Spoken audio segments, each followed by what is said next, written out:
Hello, ladies. Today, I'm going to talk about the sisterhood of failure. So, I thought I would share part of this video here on YouTube. A lot of my content, like I've said in the past, is going to be for Patreon because it's just a safe space for women who are like-minded to come together, evolve, and improve their life. But I did want to share a snippet today here on my channel. There was a time when young women had role models to look up to. They had aunts and grandmothers and other people in their life that cultivated greatness and inspired greatness. You know, we had more mothers that were upright, moral, logical, and were able to share advice with women that would improve our lives and benefit our lives. And I know I grew up in that kind of environment. I grew up with a mom who was a Christian, who taught me right from wrong. And even though me and my mom bump heads sometimes, I'm glad that she raised me in a way where as I matured and went through things in my life, I was able to have an understanding of the type of woman that I wanted to be. And this is what I see lacking in today's society. I watch a lot of different commentary and I read a lot of different articles. And one of the things that I see impacting women severely is modern day feminism, hoe culture. There is a lack of traditionalism for women who are still looking for, these structures, these family structures. There's a lack of personal development and career development. And so I wanted to address some of these things that I see happening in society and why we are in a culture of failure. And it is the sisterhood of failure. And the first thing that I want to talk about in relation to failure is accountability. Now, this is something that I can personally relate to with my weight struggles. I have been chubby, plus size, big girl since I was probably around 8 or 9. And I'm going to do a story time about confronting my mother about, why she didn't force her hand with how I was managing my weight. And I think it's going to be an interesting conversation that I share with you. But accountability is something that I had to come face to face with in my own life. And what I had to realize is being overweight was not healthy. It was not really healthy for me to be involved in the plus size niche. It was not healthy for me, even though I was an attractive woman with a great shape. I mean, I'd always been told I had a great shape, and I felt that, and I still feel that to this day. And I'm a confident woman, but I realized that some of that was the delusion from being uplifted in a way where maybe I shouldn't have been uplifted. And as I get older, I realize that maintaining a healthy weight, exercising, watching what I eat, has to be a part of my lifestyle. And it's hard, and I'm still on that journey. And it's not easy. But what was even harder was accepting the fact that I needed to be accountable. I needed to say to myself, hey girl, being obese, being fat is not okay. It's not cute.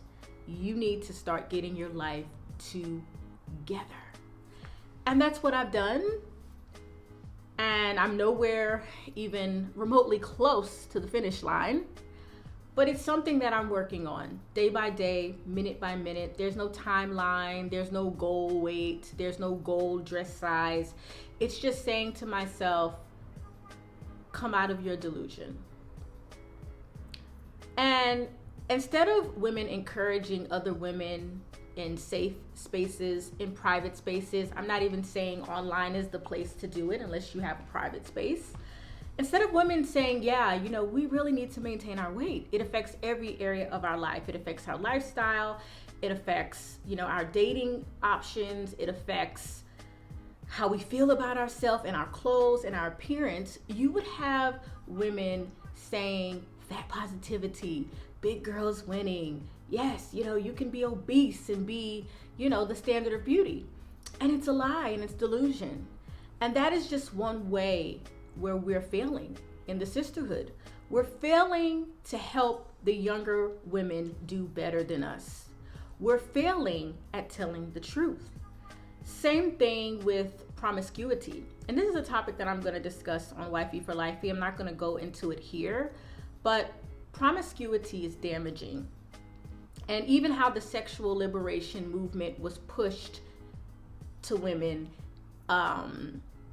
it's funny. It was all propaganda.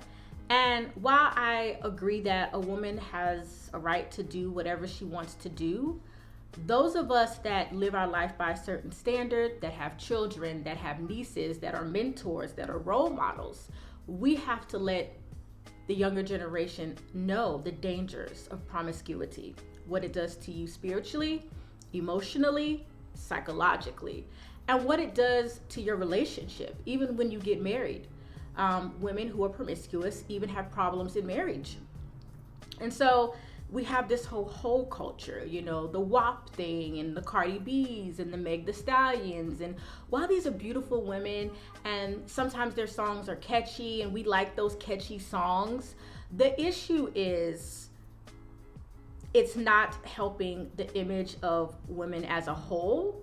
It's not helping the image of Black women to view ourselves as sexual objects. Nothing wrong with being intimate, with having those feelings, with being sexy. I love to feel sexy. It's nothing wrong with that.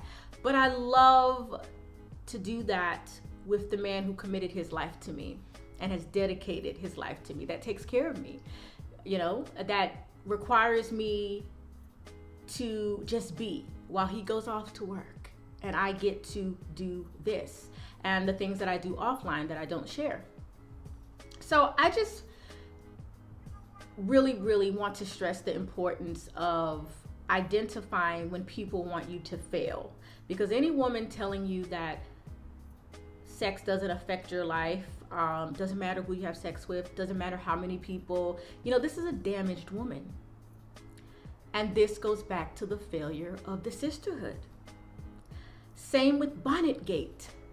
I recently talked about this on my Instagram. You can follow me over there if you would like. And I talked about how there's this push for Black women to wear bonnets and, to not have to reach the standard of professionalism because we have natural hair. And you all know that I have the kinkiest of kinkiest natural hair. I wore my hair out quite often. I also wore braids because I live in the Middle East. The sun is very harsh. And so I love to protective style as well.